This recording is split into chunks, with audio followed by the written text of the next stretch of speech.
शासकीय विधेयके. हो. माननीय अध्यक्ष महोदय, या सभागृहाला माझी एक विशेष विनंती आहे. सन 2026चे विधानसभा विधेयक क्रमांक 30 भारतीय न्याय संहिता महाराष्ट्र सुधारणा विधेयक 2026 मांडण्यास मला सभागृहाची अनुमती मिळावी.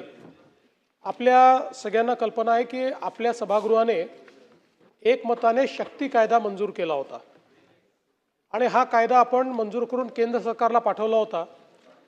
त्यावेळी केंद्र सरकारने त्या ठिकाणी आपल्याला सांगितलं होतं की BNS हा नवीन कायदा होतोय आणि त्यामुळे आता जर तुमचा कायदा मंजूर केला तर दोन कायद्यांमध्ये कॉन्फ्लिक्ट होईल. आणि मग BNSचा कायदा हा केंद्र सरकारने मंजूर केला आणि जवळजवळ आपल्या शक्ती कायद्यातल्या ज्या तरतुदी होत्या त्या तरतुदी त्यांनी BNSच्या कायद्यामध्ये घेतल्या.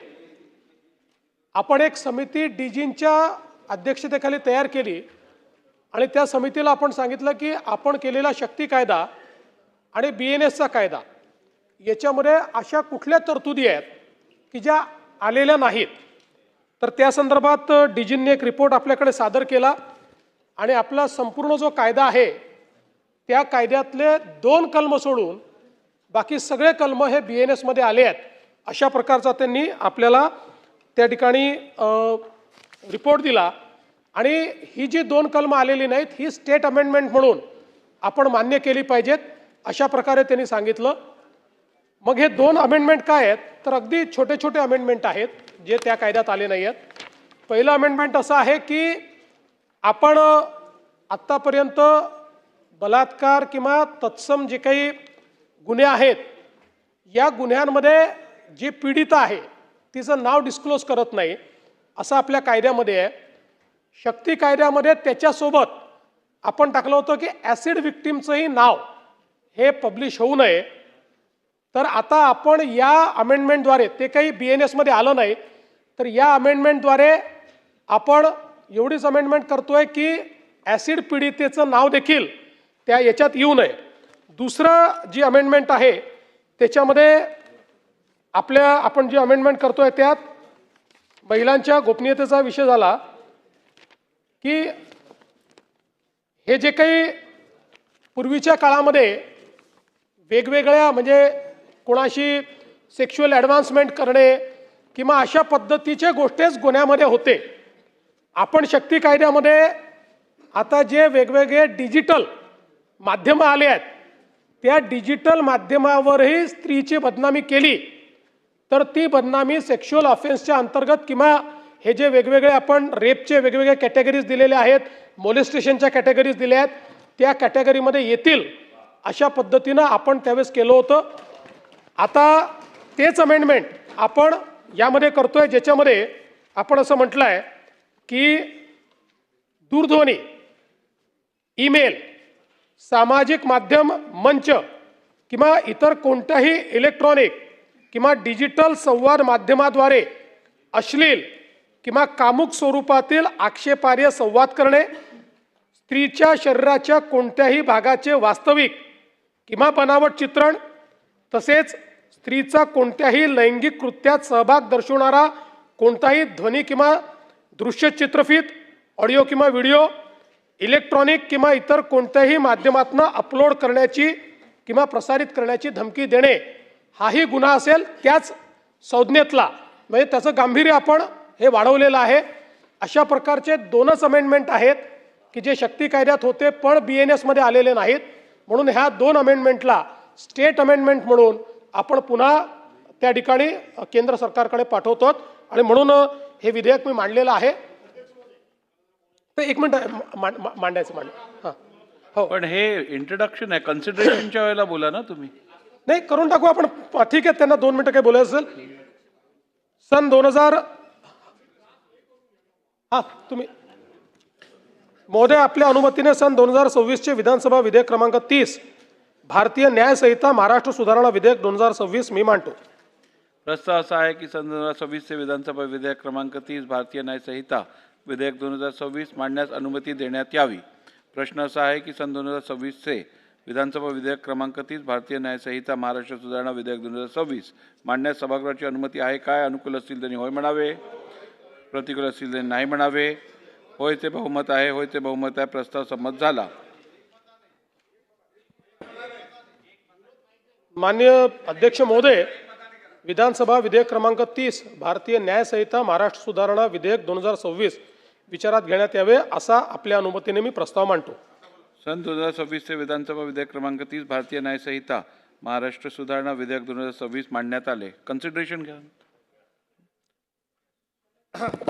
जरा 2-3 सन्माननीय अध्यक्ष महोदय, माननीय या सभागृहाचे नेते मुख्यमंत्री महोदय यांनी शक्ती कायदा जो पूर्वी सभागृहामध्ये मंजूर झाला होता आणि तो मंजुरीकरता राष्ट्रपती महोदयांच्याकडे गेला होता, त्याच्यामध्ये नवीन जी केंद्र सरकारनं आता सुधारणा केलेली आहे त्याच्यामधली कोणकोणती कलमं आली आहेत आणि ती कलमं पुन्हा या कायद्यामध्ये येणं अपेक्षित आहे नाही, किंवा ज्याच्यामध्ये काही 2 अधिकची कलमं ॲड करावी की जे स्टेट कलमं आहेत म्हणून आली. मला या निमित्तानं मुख्यमंत्री महोदय कृपया महाराष्ट्रामध्ये माझ्याबद्दल कोणी गैरसमज करून घेऊ नये, पण तरीसुद्धा मी माझ्या भावना या ठिकाणी मांडतो. महिलांचं संरक्षण झालं पाहिजे, त्यांचं सेक्शुअल हॅरेसमेंट होता कामा नये, त्यांना सर्वार्थानं संरक्षण मिळालं पाहिजे, त्यांचं हक्काचं रक्षण झालं पाहिजे, त्यांच्या सगळ्याचं कायद्याचं रक्षण किंवा एकंदरीत त्यांच्याबद्दलचा जो काही पिढ्यानपिढ्या पुरुषप्रधान संस्कृतीनं जो काही महिलांच्यावर अन्याय केला, अत्याचार केला, त्यातून या महिलांची सुटका झाली पाहिजे असे वेगवेगळे कायदे अनेक वेळा करण्यात आले. आपल्या देशामध्ये, आपल्या राज्यामध्ये अनेक समाज सुधारक आहेत. आपण जरी पुरुषप्रधान संस्कृती म्हणालो तरी या महिलांच्या हक्कांकरता लढा सगळ्यात जास्त देणारे पुरुषच समाज सुधारक आहेत. हे मुख्यमंत्री महोदय आपल्याला मान्य करावं लागेल. महिला देखील आहेत. माझी विनंती आहे की ज्या पद्धतीनं महिलांच्या हक्काचं रक्षण आपण करतोय, त्यांच्या इज्जतीचं, इभ्रतीचं आपण जसं रक्षण करतोय, त्यांच्या चारित्र्याचं जसं आपण रक्षण करतोय, अशाच पद्धतीनं समाजामध्ये काही रिपोर्ट्स आहेत की पुरुषांच्यावर सुद्धा अनेक प्रकारचे मुख्यमंत्री महोदय अन्याय होत आहेत, अत्याचार होत आहेत. 1986 पासून जे जे कायदे झाले त्या कायद्याचं आपण समर्थनच करतोय की ते महिलांचं रक्षण करण्याकरता कायदे झाले, पण असा एकही कायदा देशामध्ये नाही किंवा महाराष्ट्रामध्ये नाही की पुरुषांच्यावर जर अन्याय झाला, अत्याचार झाला तर त्यांनी कुठेतरी दाद मागावी अशा पद्धतीचा कुठेही कायदा मुख्यमंत्री महोदय माझ्या ज्ञानाप्रमाणे, अभ्यासाप्रमाणे नाही. मध्यंतरी संभाजीनगरमध्ये एक महिलांची परिषद झाली अध्यक्ष महोदय, महिलांची परिषद झाली आणि त्या महिलांच्या परिषदेमध्ये एका महिला व्याख्यातेने पुरुषांच्यावर कशा प्रकारचे अत्याचार आणि अन्याय होत आहेत, परंतु पुरुषांना कुठेही दाद मागण्याची जागा नाही, कायद्यामध्ये तरतूद नाही आणि म्हणून पुरुषांना सुद्धा दाद मागण्याची कायद्यामध्ये तरतूद व्हावी असं महिला परिषदेमध्ये त्या ठिकाणी मुख्यमंत्री महोदय मागणी झाली. त्यांनी जी आकडेवारी दिली, आज हा कायदा आपण इथं आणणार होता सभागृहात, मला माहीत नाही ना तर मी ती आकडेवारी आणली असती. त्यांनी जी आकडेवारी दिली ती आकडेवारी इतकी भयानक आहे आणि विशेष करून सवर्ण वर्गातले पुरुष हे सगळ्यात जास्त आत्महत्या करतात अशा पद्धतीने त्यांनी आकडेवारी दिली. आणि म्हणून अध्यक्ष महोदय माझी आपल्याला विनंती आहे की आजही आपण आता अशोक खरात प्रकरण अख्ख्या महाराष्ट्रामध्ये गाजतंय, आपण बघतो. एवढे सगळे कायदे करून, एवढ्या सगळ्या तरतुदी करून हे शेवटी प्रकरण दिवसागणिक थांबतंय, कमी होतंय, याच्यावर चर्चा होऊ शकते. कारण यातून ऋषीमुनींची सुटका झाली नाही, साधू संतांची सुटका झाली नाही, राजा राजवाड्यांची सुटका झाली नाही. हे सगळंच फार परंपरेतून हे चालत आलं, त्याचं मी समर्थन करत नाही. पुन्हा एकदा मी सांगतो तुम्हाला, मी या कुठल्याही गोष्टीचं समर्थन मुख्यमंत्री महोदय करत नाही. अशोक खरातच्या बाबतीत सुद्धा मी माझं काल मत नोंदवलंय मुख्यमंत्री महोदय. आणि आपल्याला माहित आहे की माझी भूमिका ही नेहमी कुठल्याही पार्शली नसते, संपूर्णपणे सर्वसमावेशक असते. आणि म्हणून आपण असा देखील विचार करावा की पुरुषांना सुद्धा न्याय मागण्याची व्यवस्था व्हावी. कुठलाही कायदा ज्या वेळेला एकांगी होतो त्यावेळेला त्या कायद्याचा अपेक्षित रिझल्ट मिळत नाही. टाळी ही एका हाताने कधीच वाजत नाही. आणि जर हे सुखासुखी संसार चालायला पाहिजे असतील मुख्यमंत्री महोदय, तर शेवटी अशा पद्धतीचे कायदे करून कुठलाही संसार सुखाचा चालेल असं मला वाटत नाही. त्याच्याकरता दोन्ही बाजूनं त्याच्यामध्ये साम्यता असली पाहिजे, समानता असली पाहिजे. महिलांचे हक्क, महिलांचं रक्षण केलंच पाहिजे. पण अन्याय होत असेल तर तिथं पुरुषांना सुद्धा दाद मागण्याची व्यवस्था करण्याची जबाबदारी तुमची आमची आहे मुख्यमंत्री महोदय. आणि म्हणून आज नाही, या कायद्यामध्ये तरतूद नाही, पण आपण स्वतंत्रपणे माझ्या भावनांचा आणि मी म्हणतो या गोष्टीचा कुठेतरी अभ्यास करणारी एखादी समिती नेमा आणि मग महिलांच्या हक्कांना आणि त्या कायद्याला धक्का न लागता पुरुषांना सुद्धा न्याय देण्याची व्यवस्था आपल्याला काही करता येईल का, हा विचार आपण करावा. हे अध्यक्ष महोदय मी सांगण्याकरता आलो. मी कधी चुकीचं काय बोललो असेल तर आपण ते रेकॉर्डनं काढून टाका, परंतु ही भावना या निमित्तानं पोचणं अध्यक्ष महोदय महत्त्वाची आहे. दोन्ही बाजू या ठिकाणी आल्या पाहिजेत. कायदा हा सर्वसमावेशक असला पाहिजे. कायदा हा सर्वांना न्याय देणारा असला पाहिजे. तर एका घटकाला न्याय दिला तर दुसऱ्या घटकाला माझ्यावर अन्याय झाला म्हणून तो अधिक पेटून उठतो, तो अधिक चिडून उठतो, तो अधिक रागावतो आणि मग नाहीतरी मरायचंच आहे ना, आपल्याला माहिती आहे नाहीतरी होणारच आहे ना, मग आता आणखीन काहीतरी करावं, ही भावना त्या ठिकाणी वाढीस लागते.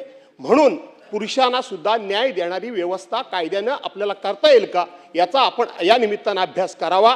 आणि आपण ह्या ज्या अमेंडमेंट आणलेल्या आहेत याला आमच्या वतीनं पूर्ण पाठिंबा आहे, एवढंच जाहीर करतो आणि या ठिकाणी थांबतो.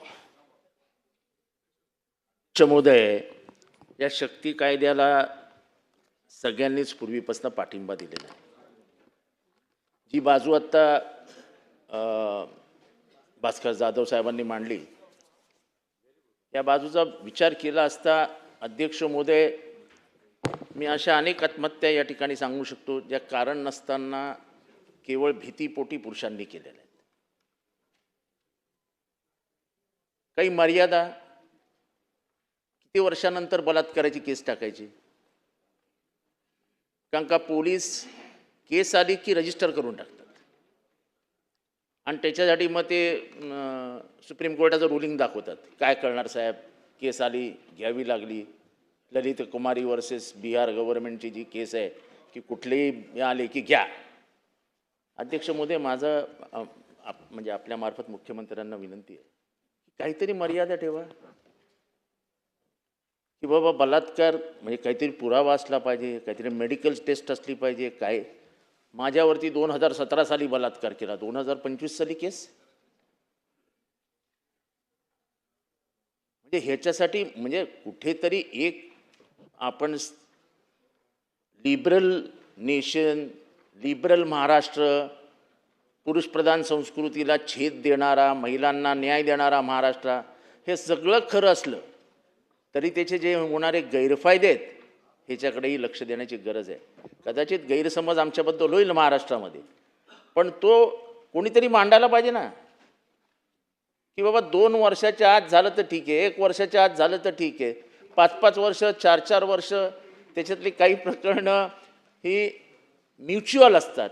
पण म्युच्युअलमध्ये भांडण झालं की गेलं तर त्याच्यावरती सुद्धा काही या शक्ती कायद्यामध्ये अंतर्भूत करून काही करता येतं का केलं तर त्या शक्ती कायद्याचा फायदा म्हणजे दुसऱ्या जेंडर